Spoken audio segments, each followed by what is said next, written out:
Hello, I'm Simon. Welcome back to the workshop. Now, if like me, you watch a lot of YouTube videos about woodwork, you could quite quickly come to the conclusion that you need a fully equipped workshop in order to get any woodwork done. So today I have a project for the potting shed, and I'm essentially going to make the same thing 3 times over, but using different tools. And by doing this, hopefully I can demonstrate that there are lots of different ways to go about your woodwork. And that if you watch a video that has a machine or a tool that you don't have, it doesn't mean you can't make the object being described in the video. It just means you have to take a different approach. So let's get into it.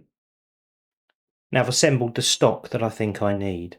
And none of this is ideal. It's all sort of roughly the right sizes rather than the sizes that I was really hoping for. But that's a compromise that you make when you use second-hand stock. And I'm sure that's very similar to the situation you have in a shed when you're making something. So I'm not going to be put off by this. We'll just make do with what we have. Now for this first piece, I'm going to make use of the table saw. But everything I do on the table saw could be done with a panel saw or even with a bandsaw. There are just potentially a couple of extra steps. So for instance, if I was using a panel saw, I'd have to mark up the piece of wood so that I knew where the square line was before I cut. With a table saw I can just cut the end off, and I know because the table saw is already set up that it's going to be nice and square. Now I want a small bevel on this piece. Now I think I would normally just do this using a hand plane, but today I'm going to use the table saw. I see quite a lot of videos where people use their table saws for bevels and things, when often it would be a lot easier just to use the hand plane. So here you can see this has given me a nice bevel all the way round. I'm now going to use the sliding table and the mitre fence to cut a 45-degree mitre in this piece, and I'm going to do that at both ends. This is just a cosmetic feature of what I'm making rather than needing to be particularly accurate. And obviously you could do this with the tenon saw or the band saw or a chop saw or many other ways. It's a pretty easy cut for such a small piece of wood. This piece just needs to be square, so I'm cutting it by hand. I've already marked it up. All I need to do is just follow the line. And I'm actually doing this back to front to get the right camera angle. Normally I would stand the other side of the piece of wood. Now you've seen me make a bevel using the table saw, and I could equally use the router table or even the band saw with the table set to 45 degrees, but I'm just going to use the hand plane. This piece also needs rounded corners, so I'm going to do that using the bench sander. But you could just do it by hand, or you could just nip the corners off using a saw or the band saw. There's lots of ways for doing this part.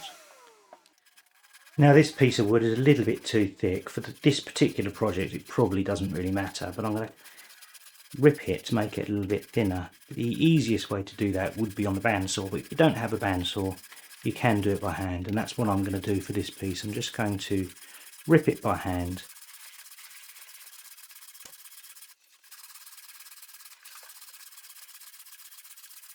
Now there are lots of ways of cutting a circle. My preference would really be to use a hole saw, but I don't have a hole saw of the right size, so I'm going to use the bandsaw.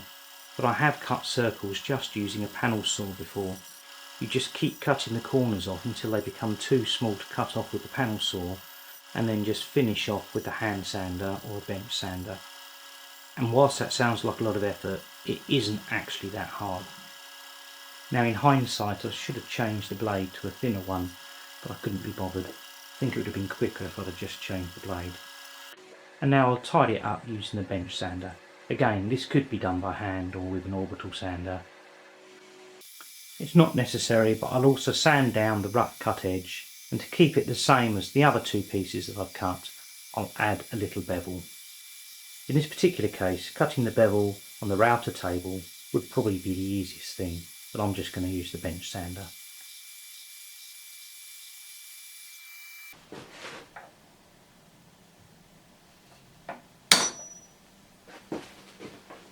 Finally, this task is probably best left done on a lathe, but I'm going to do it with a couple of hole saws.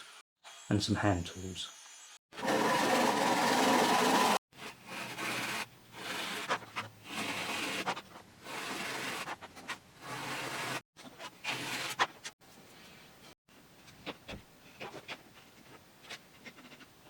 This will become a crude knob, and I'm going to shape it using the bench sander.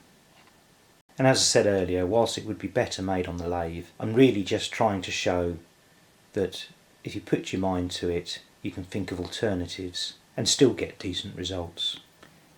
Now, I set the pilot drill on the hole saw too deep when I drilled this because I wasn't thinking, and left a hole in the end which I didn't really want. So rather than making another one, I spent 3 times as long hand making a dowel using chisels, a saw, and ultimately some sandpaper and the hand drill by putting the piece of wood in the hand drill and then basically sanding it with the hand drill on. That worked really well, actually, incidentally, if you ever have to do this, but it would have been quicker to make a new piece, but it's all good practice.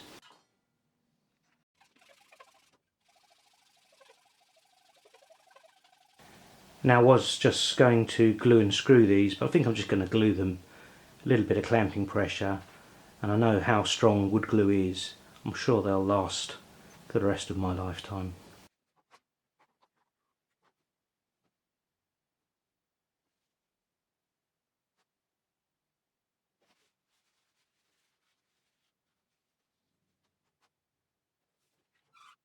Now, if you're still wondering what these are for, I'll put you out to your misery.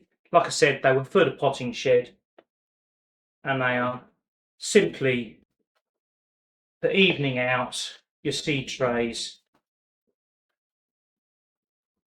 so that you can plant your seeds nice and neatly. But the point of this video wasn't about the object itself. It was about the approach of adapting what you need to do for the tools that you have available. Hopefully I've shown that if you substitute a little piece of hardware like a knob, then you don't need a lathe, or if you want to make a knob, then you can with something as simple as a hole saw. And that even if you don't have a bandsaw or a table saw, you can still complete the jobs that those tools do. If you've enjoyed this video, please leave a thumbs up. If you'd like to see more videos like this, then please subscribe, and I'll see you in the next video. Thanks for watching.